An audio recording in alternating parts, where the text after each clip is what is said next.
You're watching Decision 2014, a candidate forum in an unscripted and unrehearsed setting. Today's program hosted by award-winning broadcast news director Mark Guy.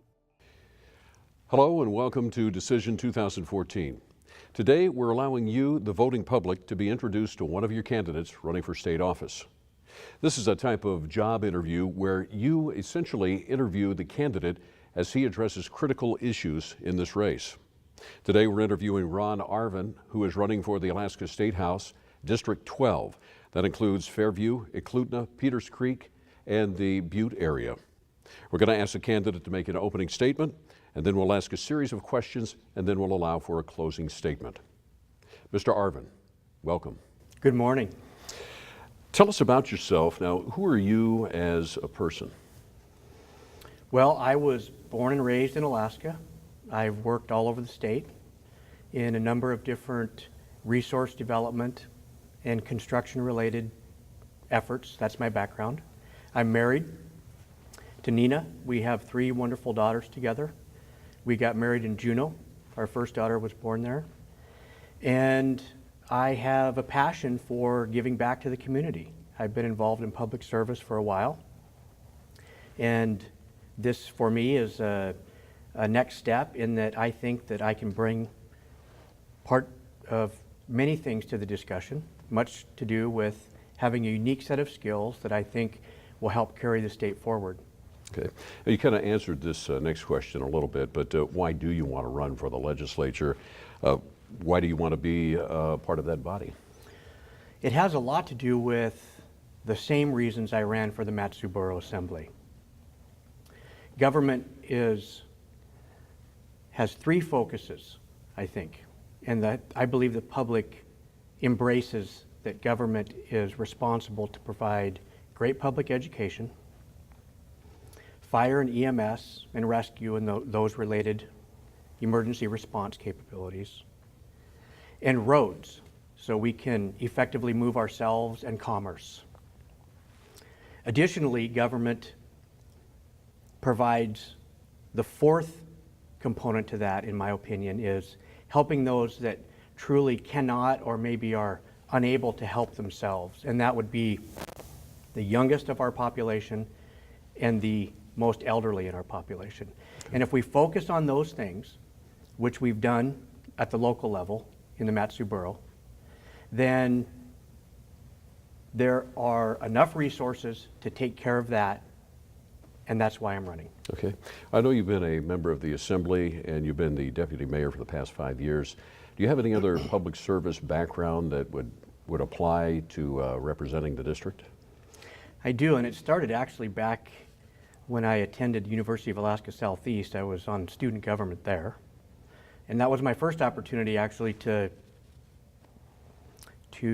testify to the legislature. Subsequent to that, got married, working, moved to South Central, moved to Wasilla, and served on the Transportation Advisory Board for the Mat-Su Borough, Point McKenzie Port Commission, was appointed to the Taiwan-Alaska Trade Investment Cooperation Council by then Governor Murkowski, served on the Parental Action Committee to the Mat-Su Borough School District, concerned parent group that we formed, and also was appointed by Governor Parnell to the Alaska Industrial Development and Export Authority and also to the Alaska Energy Authority on the Board of Directors. Okay. You mentioned this a little bit in your opening statement, but what is the focus of your campaign? Almost like a campaign slogan, if you had to narrow it down to 1 or 2 things, what would that be, the main focus? There are some large legacy issues that are facing our state right now that are in their infancy. The legislature for the last couple of years has been working on them. And the meat and potatoes of the discussions are going to happen in the 29th and 30th legislature. I think that I have a skill set that brings another consideration to the discussion, one that has to do with the inner workings and the intimate components of several of those initiatives, to include gas line, more oil through taps, and other large legacy projects that are at hand and being decided now.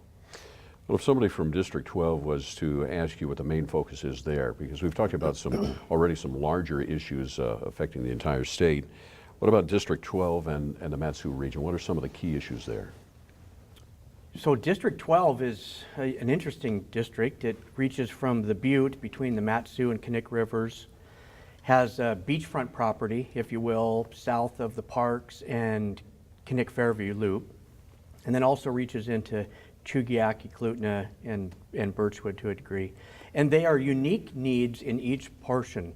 In the Butte, we've got flooding issues that have been happening for several years. The legislature under Representative Stoltz has allowed funding to be put towards at least initial steps to address some of those concerns.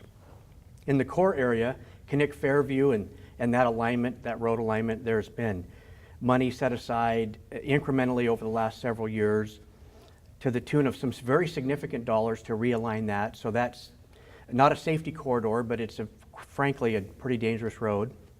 So that's an issue in the beachfront property component of the district. And then in Chugiak and Birchwood, we're talking about the traffic, the Parks, Glen Highway, and the unique rural setting of that portion of the district. It's north of Eagle River. It's in the municipality of Anchorage, but it too has its unique issues. Okay.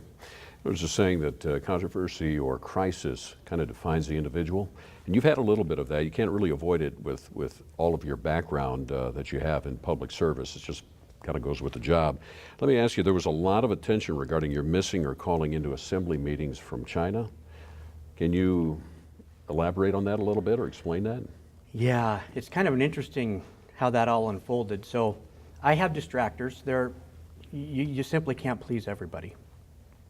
And my distractors are actually well organized and had an initiative, I think, actually to get me off the assembly. And they saw that as an opportunity. Ill-placed, ill-focused, it was. It's important to note that I never missed a single meeting. And I called into many of those meetings and participated very thoroughly in the business of the Mat-Su Borough Assembly, even on issues while I was calling in. That whole opportunity for my company, and myself in particular, was that my firm, small firm in Wasilla, was reached out to by a large global service department, large global service provider, and it was on a contract for the U.S. Department of State to build a new embassy in Taiwan. So I was really excited about that. My company was accessed to provide service to an offshore project, and I was able to do that while at the same time fulfilling in every measure my responsibilities on the Borough Assembly. Sounds like you covered all the bases, which is not easy to do halfway around the world. But would you say that issue is settled from the people that have criticized you on that? Would you say it's settled? It was cornerstone to my opponent's campaign during my re-election effort, and it was widely broadcast and in humorous terms to a large degree, but I believe the public well understood what the issues were, and that was not something that was misunderstood or not understood by the general public, and I appreciate that they overwhelmingly re-elected me. Okay. What would you say is the single largest issue facing the state right now, if you had to pick just one? Not enough oil moving through taps. Okay, all right. That's it. All right, well, that's clear enough. What about government? You know, sometimes fundamental differences between candidates are the role that government should play in individuals' lives. What is the role that you think government should play in the individual life of the everyday Alaskan? Well, as sitting on the Mat-Su Borough Assembly, I'm accused of being the government. And I suppose technically at the end of the day, elected officials are the government. But what government to me is, there are in judicial, executive, and legislative branches of government, there are staff. And there are elected individuals, judges, the executive leadership of the state, and the legislature, those elected officials. They have staff, and in my opinion, that's the government. Okay. And the elected officials are put there by the population to do what? In my opinion, to watch the government, to watch staff, make sure that they are implementing the rules and regulations that the elected individuals are passing on behalf of those that elected them to sit in the seat. So government to me is staff, and the elected officials are there to ensure that they are doing the people's business. All right. You know, Alaska has changed so much over the years. You could look back just 10 years ago and things have changed so drastically. What about 10 years from now? What's your vision for the state? That we have more fish in our streams, that we have more oil in the pipeline, that we have a natural gas LNG facility situated beachfront with a natural gas line. We're exporting LNG to markets around the world, that we further the resource development of our state. It is largely based on oil. It soon will have a large component related to gas, to LNG exports. But we have fishing, we have timber, we have mining, we have rare earth elements that are situated at several locations around the state that are going through the process of obtaining permits and funding to develop those rare earth element mines. And I think if we work together and deregulate a little bit, allow those initiatives to place private dollars, increase the export opportunity and the jobs, that's where I hope Alaska is 10 years from now. Okay. I know you spearheaded the Jim Creek Motorized Master Plan. Why were drivers behind that? What was the issue there, and why did they support that?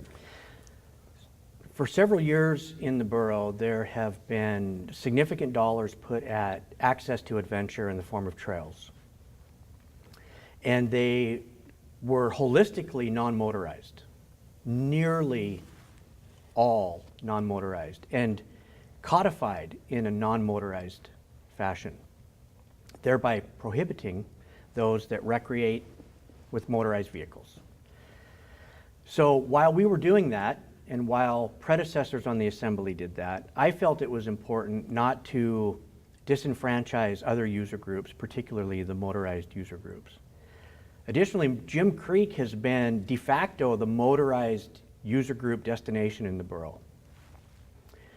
So we developed, and it was in the works, along with the Butte Community Council and along with interested parties and concerned citizens, developed a Jim Creek master plan. It was in process, it was in its infancy, and I took the bold step, some would argue, that we should go ahead and set for the long term that Jim Creek would be the motorized destination for outdoor recreation. And so that's what we did. We retitled, based on legislation that I introduced, for the Jim Creek Motorized Master Plan. We have put funding in the budget to allow for specific features, earthen features, to be constructed. And now we have a motorized user group destination along with non-motorized, as the Mat-Su Borough is largely advertised and we want folks to come visit the borough. Now we have another user group that can actively come and seek a destination that fits their particular desire. Okay. There's a salmon crisis in the valley. You've alluded to this a little bit. Can you explain that and what can be done about that? It's ongoing and it's a puzzle. There are particular user groups from sport fishery to commercial fishery that have their opinion on what is causing the ecological calamity that we're experiencing, which is huge reductions in return of the fish. In the borough, in fact, we have statistics whereby just a couple of 3 years ago, there was $100 million that fell into the local economy in the Mat-Su Borough related to bed and breakfast, tour shops, recreation, boat rental, buying fishing poles, all of the things that go together that relate to fishing. And now that has dropped by 75%. So the number now is about 25 million because there's no fish there. So each end of the spectrum on who is causing this problem is unknown. Is it the offshore deep sea fishing fleet, foreign fishing fleet? There's been that argument. Is it the commercial guys that are at the lower Cook Inlet catching all the fish before they can make it back? There's that argument. And then you come into the borough and there's the argument that, well, all the sport fishers are taking the fish, and to include that the Mat-Su Borough is remiss in its tending to the health of the streams. The fact remains, nobody has the answer. The state recognized that, legislature recognized that, and last year made $10 million available statewide to generate science related to finding out what is the issue. Of those $10 million, $2.5 million went to the Mat-Su Borough Upper Cook Inlet drainages to study and develop science, to include genetic research, tagging, tracking, and developing science so we can actually find out what is the culprit, because there is a culprit. The fish are simply not returning.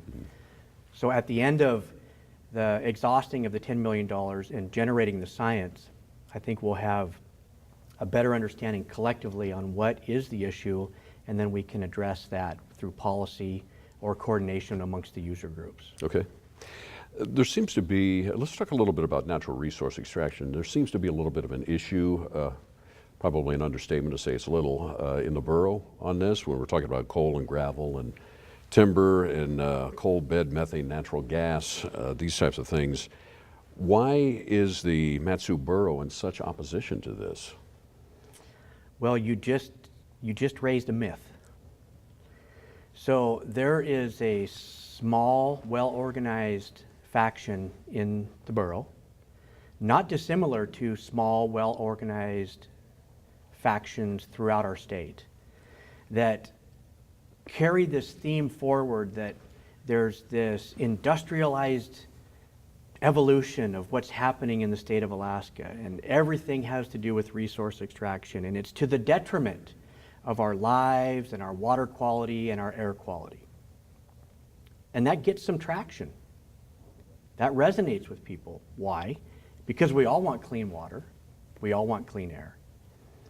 The discussion is changing now, and people are understanding that the very small minority vote, the very small minority voice, is not going to set policy for the larger population. That being said, what is true in the borough is the larger population supports resource extraction, supports the creation of a healthy economy, supports the development at Port McKenzie. Port McKenzie is a bulk resource export facility. That's what it was designed and created to do. So where are we now? I think we're moving incrementally to set that myth aside. Although they are a loud voice, they are a minority voice. And with that, it is important to understand that the Mat-Su Borough does support and encourage, the residents encourage development of the resources in the borough, because the regulations are in place at the federal level, the state level, and the local level to ensure while developing those resource activities, water quality, air quality, and quality of life can be maintained. Okay. Mr. Arvin, we really appreciate the straightforward answers you provided. Any closing remarks, anything you'd like to close with? Well, thanks for having me. And I would say this to the voters. There is an opportunity right now going into the 29th legislature whereby there's going to be new faces in Juneau. There's going to be some old faces in Juneau as well. I have a unique set of skills that can bring a new part to the discussion. I've been throughout this state. I've lived my entire life here. I've worked abroad. I've developed business with foreign companies. China, mainland China, as you know, just overtook Japan as our largest trading partner, Alaska's largest trading partner. I've done extensive business throughout China. I partially speak the language. I know how the system works over there with import, export, tariffs, and shipping and logistics challenges. So as those discussions come forward on the legacy projects that we're discussing, I think I bring a breadth and a depth of experience to the job, and I would ask for your vote in the primary on the 19th of August. Ron, thank you very much. We appreciate your time very much. Thank you. For more information about the candidate, go to ronarvin.com. I'm Mark Guy, and thanks for joining us on Decision 2014. This has been Decision 2014 with your host, Mark Guy.